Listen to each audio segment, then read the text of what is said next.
Welcome to another edition of the Eye on Life podcast. I'm your host, Brian Boyer. It is go time, and we're thrilled that you have joined us for part two with the Franics. The Franics. See, we've already last week it was so far Stephanie and George Franik, and this week we're calling you the Franics. I don't know if that could be like a sitcom, or it could be a dramedy, or it could be something. Oh, we're here. A soap opera. A soap opera, right. Either way, we are here with Stephanie and George, and I want everyone to know there's not a glitch. They are back for part two. This is not a repeat. The Matrix isn't broken. Right, exactly. And you both look as energized and as fantastic as you did last week. So, Eye on Life podcast, part two with Stephanie and George. We're talking about public safety, police, first responders, 911 dispatchers, the life that you lead. And I'm a little nervous this week because we need to try. I mean, I don't know how we outdo last week because you guys were awesome. I can always get better. The bar for me is very, very low. So for me to do better, that's easy. I don't know about you guys. You guys are going to really have to step it up. But you're listening to the Eye on Life podcast. Like it, share it, follow us. I want to give a special shout out. You know, I do my shout outs. We had a couple listeners in Rapid City, South Dakota, which I thought was pretty cool. And I think that's where Mount Rushmore is. So I don't know. Maybe there'll be a Mount Rushmore of podcasters, and I'm certain to not be on that one. And we also had another international listener. If I'm ever redundant, I forget things. Do you guys forget things a lot? I feel like all the time. Okay, so it's not just me. And I don't think that's an age thing necessarily. Because I know a lot of 20-year-olds whose memories are worse than 80-year-olds that I know. So I don't think but I do forget things. So if I'm ever redundant on a shout out, I apologize for that. I think last week I covered Germany. This week though, Argentina. Wow. A couple listeners from Argentina, a couple downloads from Argentina. Buenos Aires, which I got the accent down, I think. I did take a few years of Spanish in high school. And two great cities. I think Rapid City and Argentina are probably very different in nature, but still very cool places. And I appreciate the listenership or the viewership from those places. And really, thank you all for listening. I know time is valuable, so thanks for taking the time. We have great guests today. And I was thinking over the course of the past week, I was thinking a lot about you guys in the conversation that we had. And I do a lot of thinking over the course of the week, which does not bode well for the listeners of this show. Fortunately, I am busy during the week. If I had more time to think, we would seriously have some major problems on our hands. But I am busy. I don't have a ton of time, but I do think about certain things. And I was thinking this week about the difference between a discussion and an argument and the distinction between the two, because I feel like it gets very clouded. No, it's pretty crystal clear, especially we have discussions where I'm always wrong. The arguments, I'm still always wrong. So basically, so you're saying that you don't have arguments. You have conversations where you're always wrong. Yes. So in your life, it's clear. And this is clearly, I don't mean to sound like one of those typical guys saying this, but this is clearly why you're happily married. Yes. So we will say that. But here's what I found, okay? Not a lot of people can make the distinction. And I enjoy discussions. I even enjoy arguments. But I think we're living in a time now where you can have a discussion without having hard feelings afterwards. I enjoy a nice little discussion. I don't mind being challenged. I probably am wrong 9 out of 10 times. But that doesn't mean, just because I'm wrong, doesn't mean I don't still believe what I believe. Now, if I'm factually incorrect, that's an issue. But there's something crazy in life that we have called opinions, right? They're not necessarily all factually based. He's looking at you here. This might turn into a therapy session, which I have no qualifications for. But here's the thing. So, and I want to get your point of view on this before we get started.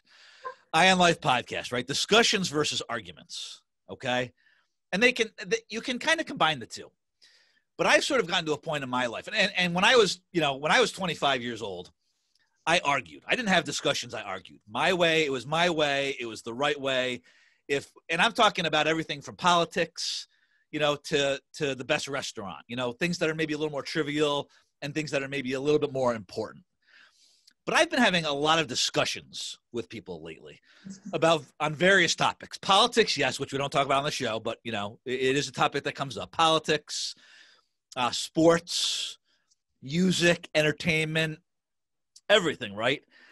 And I feel like you can't always have a discussion to try to change someone else's mind.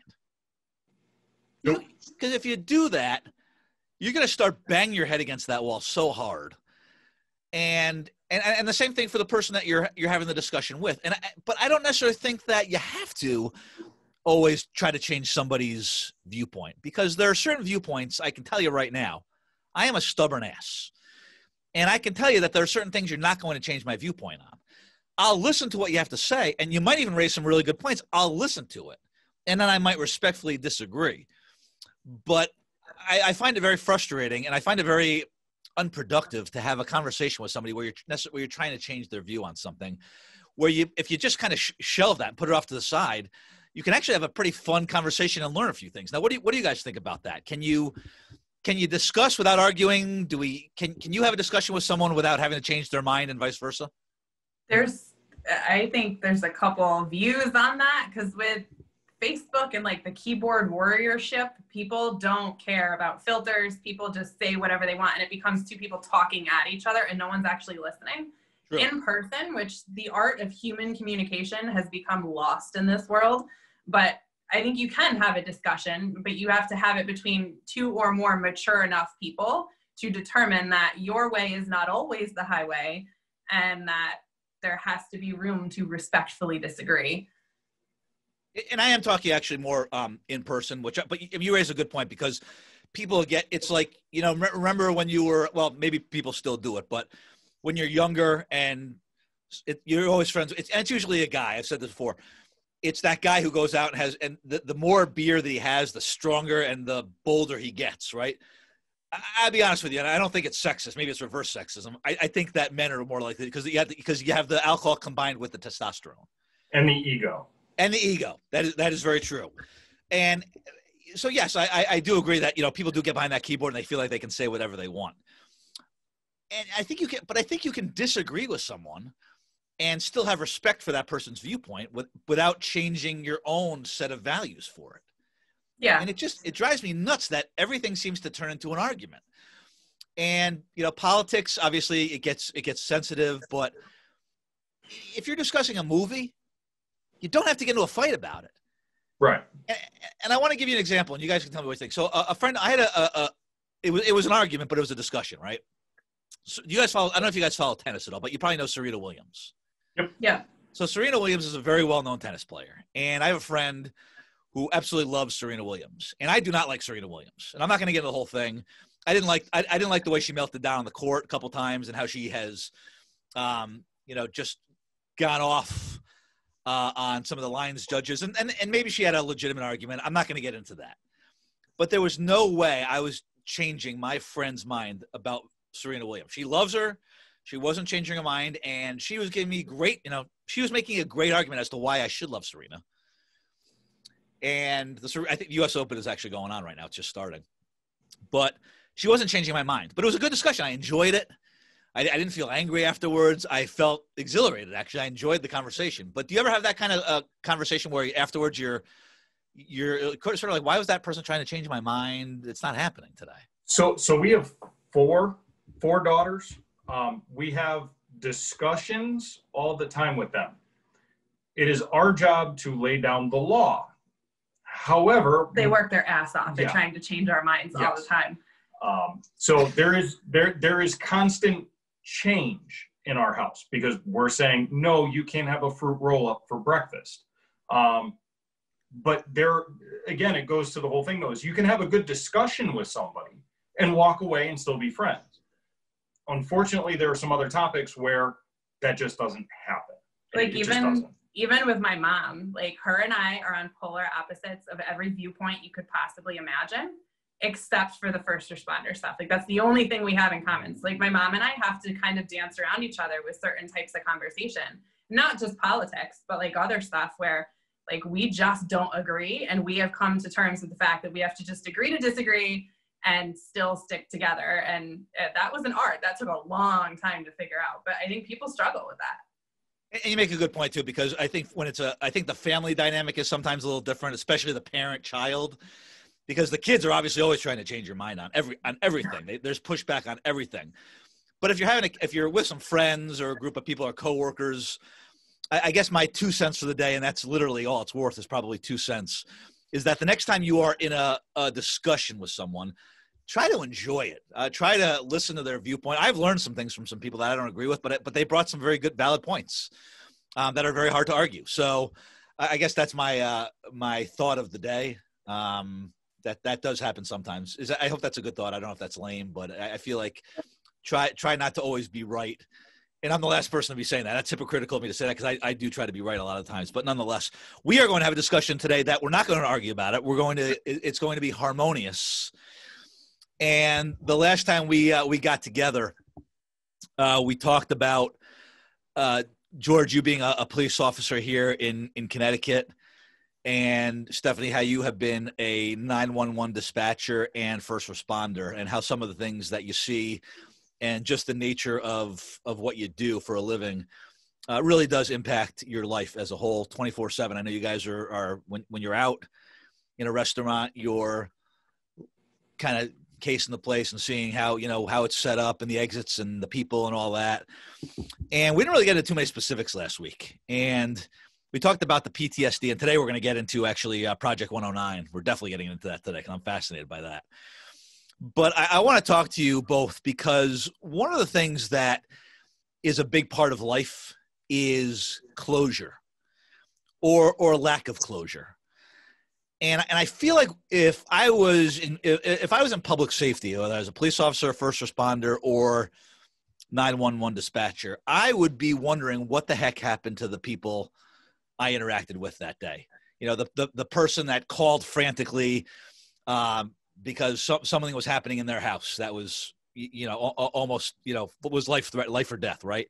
Or that bad car accident where somebody survived but barely, or on the police side of things, right, where, the violence takes place. And, sometimes people survive and sometimes people don't. So I guess my question to both of you, especially being a 911 dispatcher, because that would drive me absolutely crazy. I would just want to know what happened to these people afterwards. And so talk about closure. Is there any closure in both of you? Let's go with Stephanie first and then George.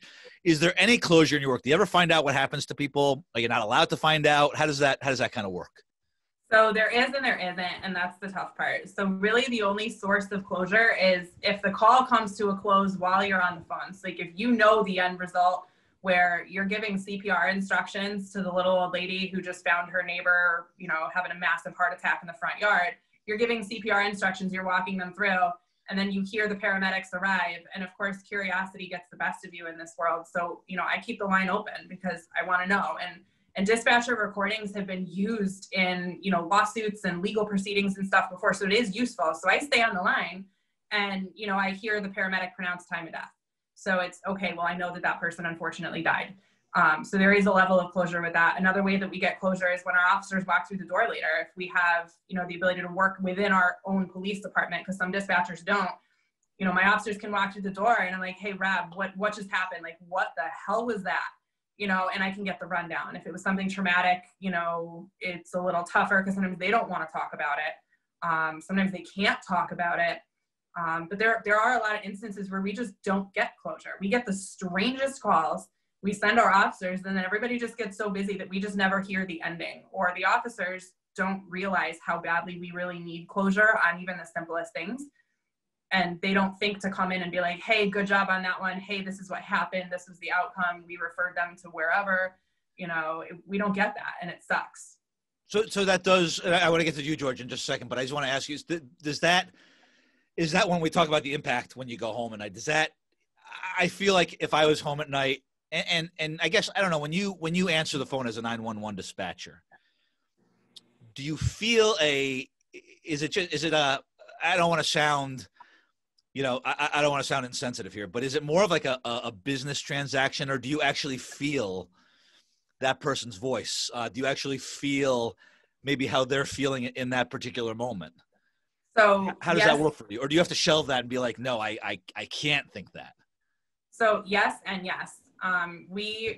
Every dispatch I've ever worked with, and I've worked with quite a few, and friends and stuff, we feel things on like a cellular level because that's all we have is their voice and our voice. So that is our only form of communication at any point. So all our senses that we have with in-person communication, we don't have that. We only have the voice and listening to the phone. So you take all 5 of your senses or 4 of your senses that you use in a common interaction, you have to slam them all now into one sense, which is auditory. So we pay close attention to everything and we feel everything that our caller goes through, and I've had calls where I'm giving pre-arrival medical instructions waiting for an ambulance, and I'm crying and I'm trying not to let the caller hear that I'm crying for them. And it gets really hard sometimes, but you have to make it like a business transaction because you're really not allowed to show emotion. You're not allowed to say, if your neighbor calls and says like, oh my God, so-and-so's having a heart attack, and it's your neighbor. You can't be like, oh my God, this is Stephanie. I live next door to you. I need you to take a breath. We can't. You're just a 911 dispatcher, period. You can't tell them anything.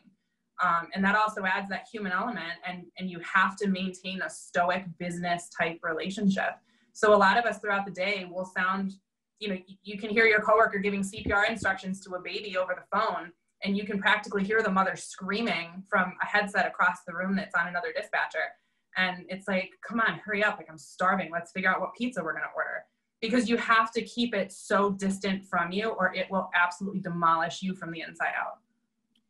So it sounds like you have experience of actually people calling that you may have known. Yeah. Oh yeah. That does happen. Oh yeah. Yeah. That's powerful. That's and they might recognize your voice or they may not, but you want to probably just say it's Stephanie and I'm here to help you, but you can't do that. That's no. George, let's talk to you from the police side of things. And I know that police are also called to accidents and things of that nature, but I know there's a lot of, obviously a lot of violence in what you do. People that are, you're not necessarily the most popular figure, right? Not you, but police in general, when they pull up to a call. So how does that work for you? The future of the person that, again, I know you deal with a lot of different calls, right? But the future of the person that you're arresting or that are saving or anything is hanging in the balance here. That at that moment, that person's future is very uncertain. I would think whether they're about to die, whether they're about to be saved, which is another, psychologically, that's another thing to deal with. How did I live? Or about to be maybe incarcerated, right? For a long time. So how do you sort of close it? I imagine you could get one call that was pretty intense and feel like you need an 8-hour nap, but you have a call 2 minutes later that you have to run to. Right. How do you do that? So it's very, for the frontline people, we do get closure. If it's a critical incident where there's, say, an accident, we're sending people to the hospital. We're getting resources. We're getting FD to extricate. We're calling Lifestar. And then it slows way down. Then it's the investigation. Then it's what caused it, what precipitated this accident or incident. And then a lot of times the investigation happens with specialized units. So as a patrol officer, we might have some interaction, but not a lot with the specialized units. But we'll hear, hey, a warrant got issued and served. So-and-so was arrested for that accident. And then you don't hear anything. One accident that comes to mind, we had a very serious accident. Both cars went head on. Both operators were under the influence. Lifestar got called, and it was investigated. And this goes probably 2 to 3 years after the accident. I was working third shift. And one of my fellow officers goes, hey, somebody wants to talk to you. Who? Say the name, doesn't ring a bell. So I go and meet with them, and they literally said, I just want to say thank you. For what? What did I do? Who are you? Yeah. Right. She goes and explains the incident. She survived a very serious car accident. She was still, I'll say, medically in need of help because she still had some rehab and things that she needed to do. But that was a sense of closure that I've never had before. A lot of times, too, with cases that we deal with, we'll come in scene, we'll investigate what happened, we'll make arrests, and the routine stuff, it goes to court, and chances are we never really see them again. You have these one-off incidents, but it's kind of a gambit where you'll get closure and sometimes you won't get closure. And it's a weird dynamic. It really is, because the times where you really want closure, you can never find it. So it's always kind of a weird double-edged sword. If your followers or your listeners are big on social media and you guys are interested in hearing real life stories about that closure aspect and what really happens to people like us in everyday life, check out, it's hashtag #IAM911. And there's thousands of, they're like little photos with words, so memes, but not funny. And it gives real life anonymous accounts of dispatchers of calls that we've had and dealt with and that we don't get closure. Like, you overdosed at this intersection and I did CPR with your caller for 12 minutes. I heard you pronounced dead and I drive through this intersection every day I think of you. And then it's hashtag #IAM911. Well, it's interesting because as I said before I asked you the question, closure, I think people really, I think we're sort of built as humans to kind of need closure, good or bad, right? Yep. But and I think that, we are a society that needs closure, because if you look at people that religiously watch television shows and a season ends, and there are chats on social media, kind of, oh my God, I can't wait until next season. I need to know what happens. I mean, there was a whole thing. I mean, one of my favorite shows of all time, if not number one, was The Sopranos, right? And I don't know if you guys watch The Sopranos at all. No. But the ending frustrated a lot of people, because there was a whole thing about whether Tony Soprano, the lead guy, whether he was actually killed at the end. They didn't show anything. And it drove people nuts. I remember when it ended, and I was like, oh my God, what happened? Nothing happened. And then I got on social media and people were like yelling about it. And that's trivial, right? We're actually talking about real life here, life and death situations that you may or may not be getting closure to. It's hard. How is that? We talk about PTSD. Maybe, you had incidents where you've seen something really bad, or maybe, you've been shot at or shot maybe, but, there's so many instances though, where I would think closure would also maybe be part of that PTSD, where you go home and I'd be like, God, I really sort of felt I connected to that person, and I'll never know what happened. I don't know if they lived or died. How does that settle? Even if you do get closure, it still sticks with you. And then you just know the whole thing. So instead of your mind running rampant and creating its own worst case scenario narrative about how it probably went or could have gone, now you know how it went, and that's sometimes worse or better. Dispatchers, like, you guys don't have to generally make these statements because you guys get there and you physically do the problem solving. But they call dispatchers the first responders, because we are first on scene, because we're dealing with the caller. We're hearing the screams in the background. Never in my life did I imagine that I would have to talk to a 5-year-old to say, I need you to take your little brother, go upstairs and get in the closet. Tell me when you're there. Because their parents are in a domestic downstairs beating the crap out of each other in front of a 5-year-old and a 2-year-old. And now I'm coaching a 5-year-old little boy who is panicking his ass off. I need you to take your little brother or your little sister, and I need you to get upstairs and get into that closet right now and tell me when you're there. And now we're whispering, and now we're trying to play I Spy games with these kids before the cops get there. And okay, tell me when you hear the sirens, okay? And it's terrifying, because as a parent myself, I never want my kids to have to go through anything even remotely like that. Yet here I am coaching a 5-year-old how to handle a 2-year-old sibling to go upstairs and escape violence because he truly thought his father was going to kill them. It's these instances that people don't think about, and it sticks with you, and it sucks. So whether you get closure or not, it doesn't suck any less. And as I said before, it again, I think it almost is partly the way you're wired, because I think most of us, and I'll include myself, if you got off, and I don't know how long that type of phone call would be, however long it is, it probably feels like, whether it's 5 minutes or 10 minutes, it feels like probably 5 or 10 years, I would think. Yeah. But I think that most people are probably wired that, first off, forget even being equipped to handle that kind of call, but then to have to take the next call, which may be worse. Yep. And again, and that's, again, whether you're actually out in the field or you're taking the call, I can't even imagine what it would be, what would happen after a shift. But let me ask you this question, as far as, and we talked about this the last time, and I'm asking you this question, not for shock value at all, because I do want to get into the role kind of especially police here, the way kind of things have been these days. But I guess I'll ask the question, not so much what is, kind of the worst thing you've ever seen, but kind of and I'll ask you kind of both individually, what are kind of the worst calls that you get? Like, what is something where you just, I'm sure the adrenaline flows, the adrenaline is flowing through all these calls, I'm sure, no matter what they are. And you guys obviously have the experience and the training to be able to react quickly and effectively to it. But are there any particular calls that are particularly nauseating, like almost literally make you sick to your stomach? What are those? So and we're happy to share in full transparency.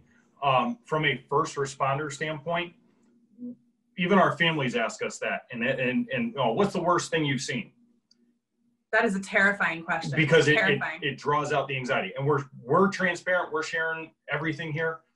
But as a first responder, you can go back in your catalog and go, I don't think I can even tell you about it because you won't understand. And just asking that question, like, I have a hold of George's arm. I am gripping his arm because I am sweating and my heart is in my throat just with that question. We hear it all the time, and it's always a really hard question. And for me, I just want to say, I don't mean to interrupt you, but I do just want to say for the listeners or the viewers who are like, this guy's a jerk for asking that question. We did talk. No. I want to just make sure that people know that we did talk about this before the question was asked. So I just want to be very clear on that. Oh, yeah.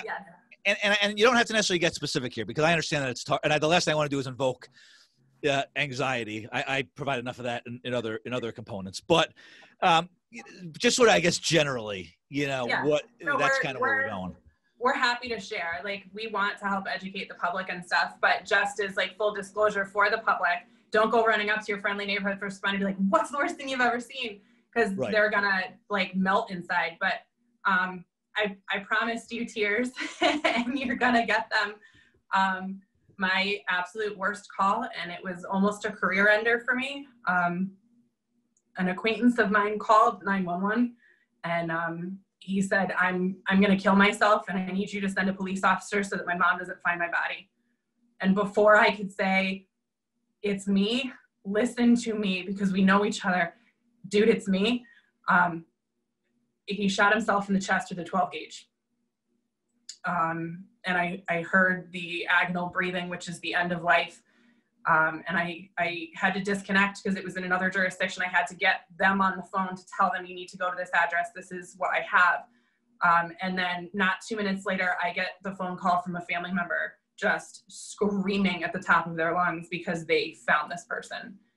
And that was the start of a 16-hour double shift for me. That was my first call in hour number 1.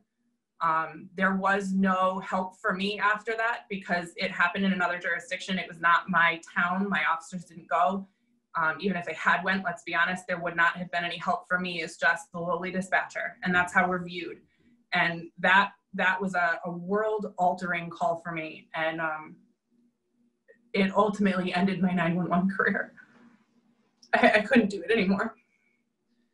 And again, and I Stephanie, I really do appreciate you being so open and honest here. And I'm glad, obviously I'm glad we had these discussions before we asked the questions, because we would not want to ask you guys anything to make you feel uncomfortable on the show.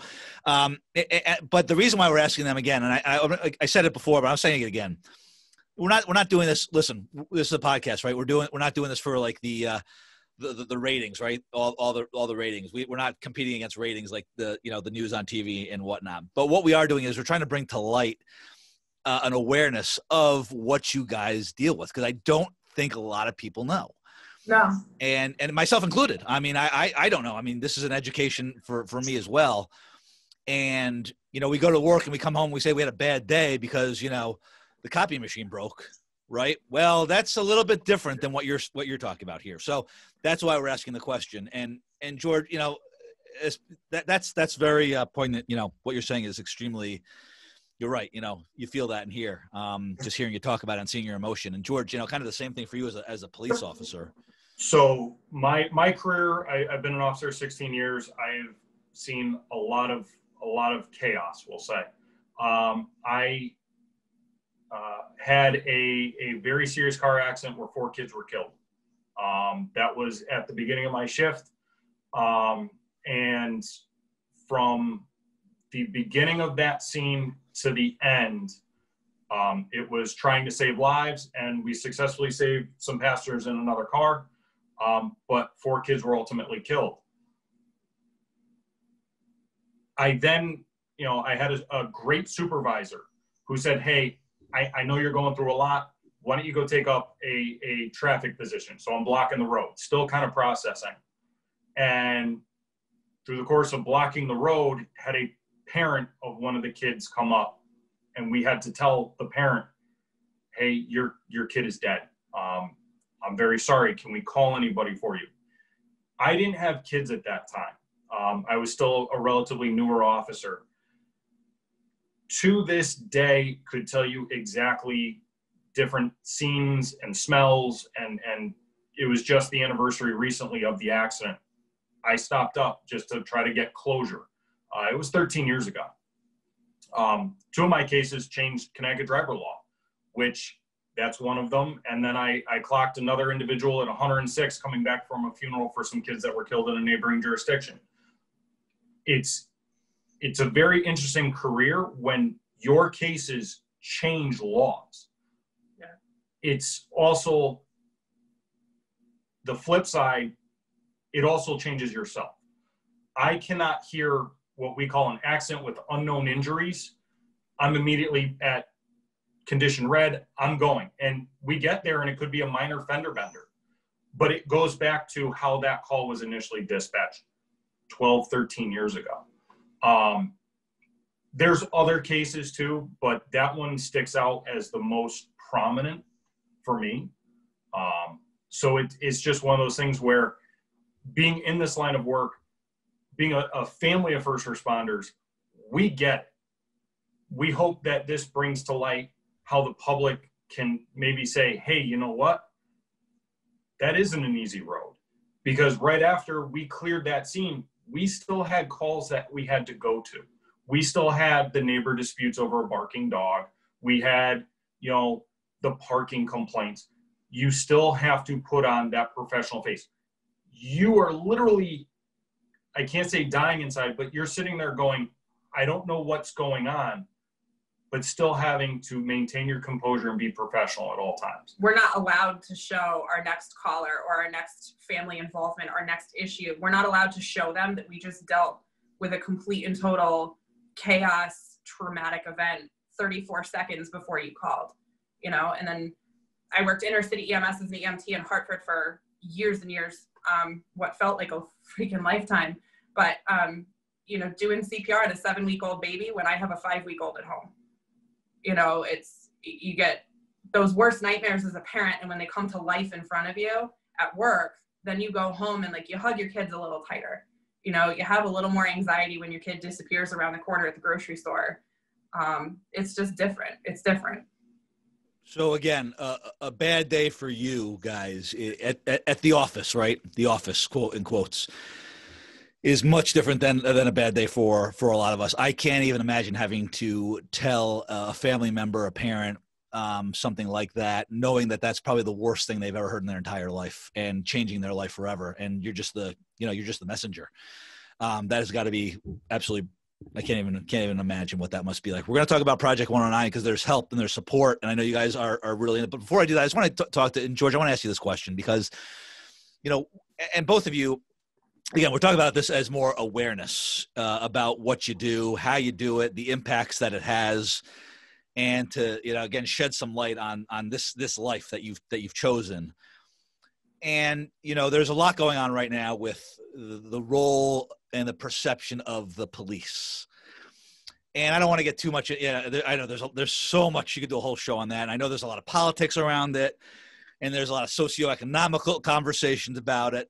That's not really what I want to get into. But what I do want to get into is kind of how some of the perceptions of police and some police wrongdoings, right? How that impacts the job that you're doing, what the good guys are doing, because I really do feel like that and I'm not just saying this. I've always respected police that, you know, that abide by the law themselves and that do it the right way. And you really are like superheroes in that sense. And I'm wondering how certain events that have taken place recently in cities and towns, in society in general, has impacted your job. How has it made it harder for you? And how do you, and when you say you're a police officer now, has that perception changed how people look at you at all? It has and it hasn't. The biggest thing is how I conduct myself is I treat everybody how I would want to be treated. And being in a supervisory role, I can tell you that all of the officers that I'm in charge of see it the same way. They go out every day to make a difference. They go out and try to help people. A lot of times, and I joke with people, because a lot of times I'll go into a situation, or just the other night, I'm pulling in a parking lot. Oh, officer, I'm sorry, we're leaving. I didn't say you had to. Well, you pulled up. I'm just coming to say hi. Well, we're not in trouble. Or just parking yourself because you need a place to park. But I use it as an opportunity to have a conversation. And that's the biggest thing is there are stereotypes that when the cops get called, there's something bad going on. The biggest thing is it's about community involvement. The police department has to be tied to the community. It's not an us versus them. It's an us together. I'm very fortunate that really through all of this, there's been more of an outpouring of, hey, we see you. We appreciate you. It's very different than some other states. Because again, what you do for your community stays with that. I was a resource officer in a school. To this day, still have students who come up, yo, OG, what's up? That was my name in the school, Officer George OG. And I check in with them, even as they're adults. We were out to get something to eat and ran into one of my first graduating classes. He's getting married to his high school sweetheart. And we sat there and said, dude, that's awesome. Congratulations. And I've had other interactions where kids have literally said, you were the only person to say, I'm proud of you. That's how you make an impact. That's how you change the perception. Yeah, the community piece is so key. And I think by having that community engagement piece, there is trust. And again, it depends on where you are, I guess, geographically, economically, how you probably do look at the police, maybe an experience that you've had with the police. But every incident, every call, every interaction you have is different. And every officer probably, I mean, you're not robots. Nope. And you all have different personalities. So, painting one picture for all police officers, I think is probably not accurate. No. And let's get into Project. I'm really excited here. I want to start to conclude with Project 109. And I know this is a labor of love for you guys, everything that you've talked about in the last show. And first off, let me give you a ton of credit for starting your own nonprofit. I think that's huge. And people who do that, I think it's an amazing goal. And when you achieve it, it's incredibly gratifying from what I've been told. Tell our audience a little bit about your involvement and what is Project 109. Is this a you or a me? This is a you. So Project 109, it's wellness for first responders by first responders. So our whole agency is exclusively first responders working with other first responders. We're the only type of people that understands our type of people. So I think that's what really sets us apart from anything else in this world. But we, through our own experiences and in honor of an officer that we lost in our own, his department recently, we created Project 109 in honor of him and in honor of all first responders who struggle with mental health, cumulative stress, post-traumatic stress, anything like that. And we provide everything from counseling to creating hobbies for yourself, creating a sense of community within where there's people who are all dealing with some of the same stuff, really bringing PTSD and cumulative stress issues to the surface and making them mainstream to talk about and providing resources to help combat those things and create a wellness regimen from day one till you retire and beyond. So all the experiences that we've talked about between part one and today's show as well, is that kind of the impetus for you starting this? You see Yes. your own personal experiences, and then I would imagine also not only your own personal experiences, but seeing the need in others. Yep. Yeah. When I George. first got hired, again, it was many, many moons ago. It was, kid, pull yourself up by the bootstrap, get going, go. Take the next call. Doesn't matter what you're feeling. Just keep going. That doesn't work. The biggest thing is post-traumatic stress, cumulative stress can manifest itself in a lot of different ways. I didn't realize that. I sought counseling. I sought therapy because of the things that I've seen, the things that I've had to do. We created this so that other responders know, number one, they're not alone. There's nothing worse than sitting there going, I don't know who to talk to, but I can't talk to my boss. Well, we're here to change that. We're here to kind of bring some light to that darkness, because sometimes you see the dark side of things when you're in it. But we're also here because as a dispatcher, we tend to be the forgotten species of first responders, where just people don't realize that we can get PTSD too, just from what we deal with on the phones. And so as a dispatcher myself, like, yes, I was an EMT for many more years than I was a dispatcher, but dispatching is really close to home for me. It's my thing. And when my career ended because of PTSD, it was time to stand up and start being really transparent with my story so that other people feel like they can be transparent with theirs, or just come to realize, hey, I have a problem too, or hey, I'm feeling really stressed and I don't know how to channel this and my life is coming apart because of it. And to have a supervisor, because George was a sergeant in his own department, to have a supervisor that stands up and goes, hey dude, I have panic attacks that are sometimes debilitating. Like, I get it. Because a lot of times you have this image of people around you that, well, they must have their stuff together because they just look so fine on the outside. There's no way he has a panic attack. There's no way he has a problem in his marriage. There's no way that he's an alcoholic outside of work. We don't know those things because we keep them so close. We call it close to the vest. We keep it very close to the inside and we don't let people know. And part of our mission is just to be super transparent in our own experiences, in addition to providing these resources to help people step up and say, you know what, I'm going to do that too, or I'm in the same shoes, or wow, I'm not alone. So as I know you're putting a lot of time into this, blood, sweat, and tears, I'm sure. What's and I don't want to say end game, but what's ultimately putting this together, and as you're doing the work, what are you hoping is the benefit of this? What is the ultimate goal for the people who engage in this? So for the people who engage in this, it's basically to put out the idea and the important concept that whether you're in the academy learning to be a cop or learning to be a firefighter, or you're partway through EMT or medic school or dispatcher school, you should start a wellness regimen from pre-day one. Because if you have outlets and you have healthy tools in your toolbox to channel this stuff, you're not going to end up coming out of a 25+ year career riddled with PTSD and debilitated, to even just go to the grocery store. It's about learning to handle it properly, because in our generations of first respondership with our various, involvements, it was, hey kid, pull yourself up by the bootstraps, suck it up and go do your work. Like, you don't have time to cry. There's no tears in EMS. There's no tears in policing. And that's just a bunch of BS at this point. So our end game is to really provide an all-inclusive, one-stop shop for all first responders, no matter where they are in their journey or their struggles, to pull themselves out of it and really regain a sense of peace and security and wholeness as a human again, because we lose that sense of contact with ourselves. Do you guys think that most people are like you and acknowledge some of the issues that they may face because of no? So a lot of people are keeping it in. So how does Project 109 then sort of try to engage those people who may not be interested in engaging and having that conversation?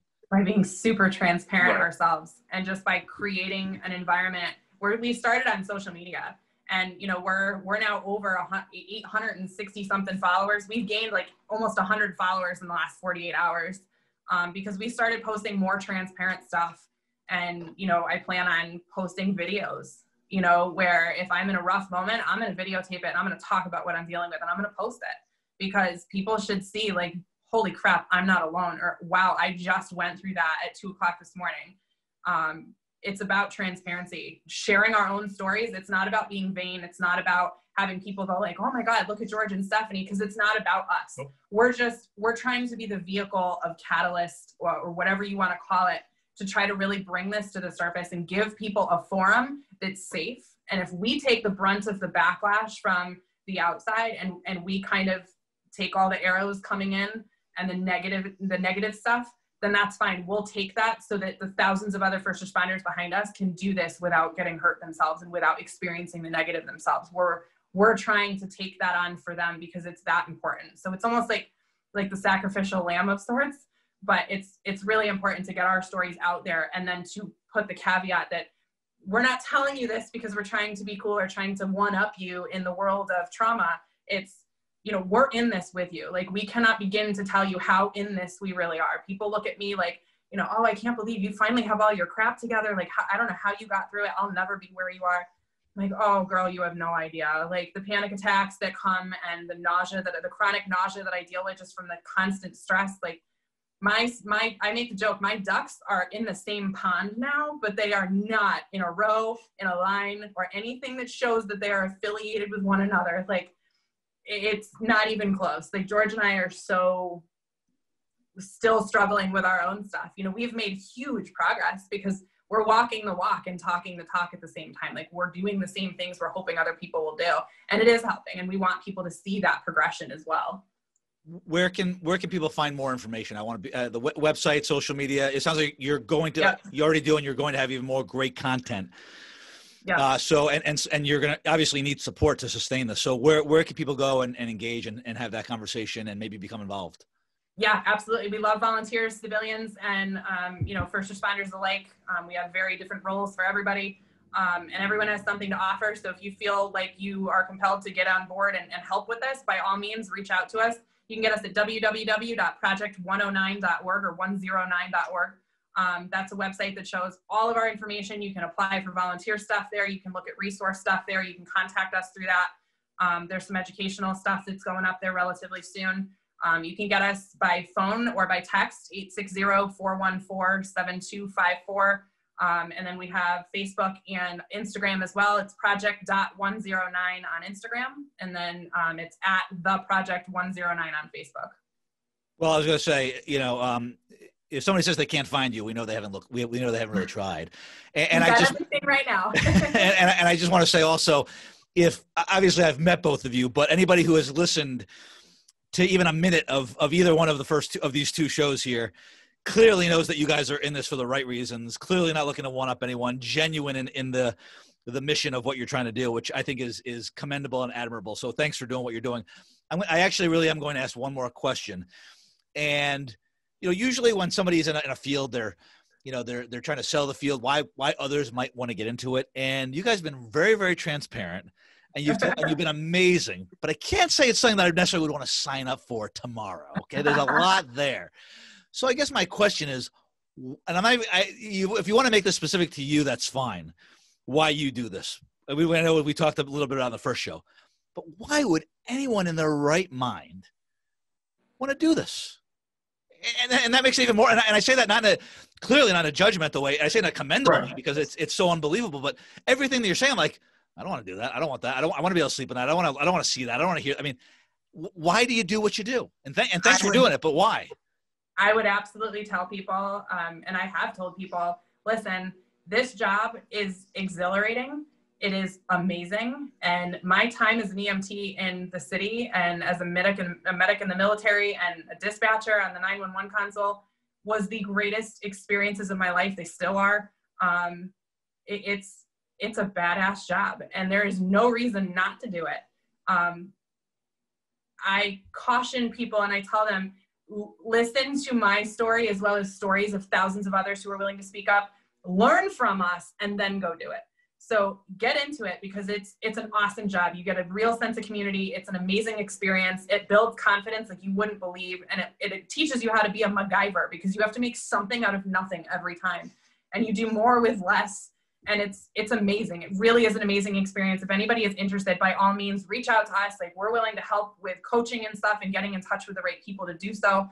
But it's a learn from us, do as we're telling you to and not as we do kind of thing. So as long as you care for your mental health, as long as you pay attention to that and you really start a wellness regimen from day one or before, you're going to be fine. It's for us in our generations where we were up and coming at a time where they said, you know, screw you. Like, why are you being such a skirt? Fix your crap and get out. You know, there needs to be that level of understanding. For me, it was, and it's cliche, but it was to help people. You know, the old Mr. Rogers adage, you know, when bad things happen, look for the helpers. You know, it was also experiences growing up where I had officers that took me for tours of the police station. You know, I had a canine officer who went to the church that I was a member of. I saw them, and it's to a point, you know, as some people now look up to sports heroes, that's who I looked up to, because they are real life heroes. They are superheroes. They go into the worst of the worst daily and try to help, try to make a difference. I really, you know, it takes a lot for me to be speechless. But really what you guys have covered over these last two shows is pretty unbelievable. I think it says a lot about you as a couple, as a family, as individuals. And I'm saying this not that you need my validation, but you know, what you do, let me just say thank you. And I'm not going to say on behalf of everyone, because I don't know if everyone does appreciate it. So I don't want to speak for everyone, but thank you. And not only are you doing what you're doing, but you're actually providing through Project 109 the support that people need or may need to be able to get through some of those tough times that result in doing what you do. So it really was an absolute pleasure to have you both on the show. We could probably do another part on this. We'll probably will at some point, because we'll do an update on Project 109 at some point. But Stephanie and George Franek, we talked a lot about the experiences of public safety police, first responders, 911 dispatchers. It is not an easy job. When you see them out there, you know, give a wave. You know, just acknowledge they are part of the community. And it is not for the faint of heart, and it is something that should be acknowledged, and it is something that should be appreciated on a daily basis. So, and I don't know that it always is. So thanks for everything that you do. Best of luck with Project 109. And in the meantime, hey, it's very apropos here that we have the two of you as public safety officers, because you are the epitome of keeping an eye on life. So everyone else, until next time, keep an eye on life and keep all of our first responders, 911 dispatchers, firemen, police, everybody involved with public safety in your thoughts, and give them the support they need. Thank you. Thank you. Thank you. You guys are awesome.